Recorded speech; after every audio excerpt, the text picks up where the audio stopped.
Innovator in the building. I should probably ring a bell, right? Yes, you're welcome to the Ed Innovator series, and it's always a pleasure to be with you. Yes, about 2 weeks ago, we discussed the use of ICT in learning, and we looked at the rubric and the decision tree. And I want to ask you this question: which of them appeals to you most, the rubric or the decision tree? The truth is, whichever one you use works just fine, okay? The main thing is for you to be able to use the framework to code your learning activities in order to design activities that are appropriate in enhancing the skills of our children in the classroom or at home. If you see my hands going this way, no, I'm trying to hold my 2-year-old daughter from video bombing. It's one of these things we go through as mothers, right? So stay with me, and we'll be looking at some activities and how to code them using the rubric or the decision tree. So have a picture of the decision tree and rubric on your phone, because we'll be looking at some activities right about now. So yes, in our sample 1 activity in this particular lesson, the children will be required to take pictures and take some videos of living things and non-living things around them. So it's a science activity, and they're expected to, of course, make a digital album using either Sway, PowerPoint, or any other Office 365 application. So in this particular activity, how would you code it? You would call it what? A tool. Yes, you would call it a tool because they are actually using ICT tools in achieving the project or activity that's been assigned to them. Okay, now let's take a look at this activity where children are required to watch a video of photosynthesis on an interactive board.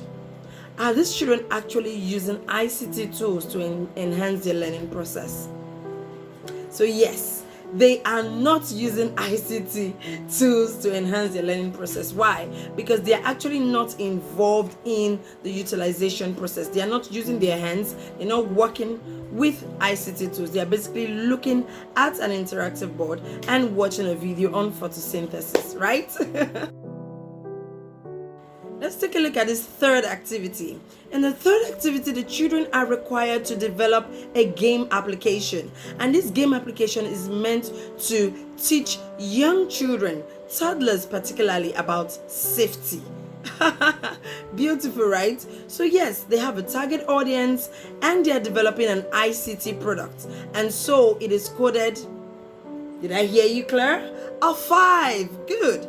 It is coded a 5. So looking at your decision tree and the actual requirements, you are able to know how well you are improving the ICT skills in your classroom. You're able to determine and gauge the level of ICT learning and the level of ICT skills being developed in your classroom. So this can happen in your classroom and at home, mind you. I just want you to bear that in mind. So this applies to educators, parents, and any other person. So yes, keep that decision tree and rubric in your toolbox. It is very important. Now I'm going to ask you a few questions and then we round up. Guess what? In the next video, we are looking at... Let me ask you my questions first. Now here is my question. Think about a learning activity where the children will be engaged for 1 to 3 weeks, and they'll be required to use different ICT tools that will move them through the different stages of the rubric or the decision tree that you have. Can you think of any learning activity? I'm sure that using the rubric and the decision tree, something would definitely come to your mind.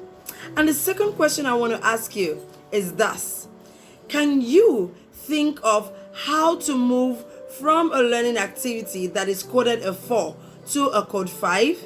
What would you then be required to do? You know, something that would help your children to actually design an ICT product that will move them from a code 4 to a code 5. I'm sure you can do this after going through the videos that we have been presenting for the past few weeks. So, if you found this useful, ensure you share this video. In the video just after this one, we would be looking at how to bring all the 6 rubrics we have learned together into one big picture, and how we can actually infuse them into the classroom and the learning process to raise 21st century kids. Are you excited? I am excited, believe me, and I look forward to that last video. All right, see you soon, friends, and thank you for joining me. Bye.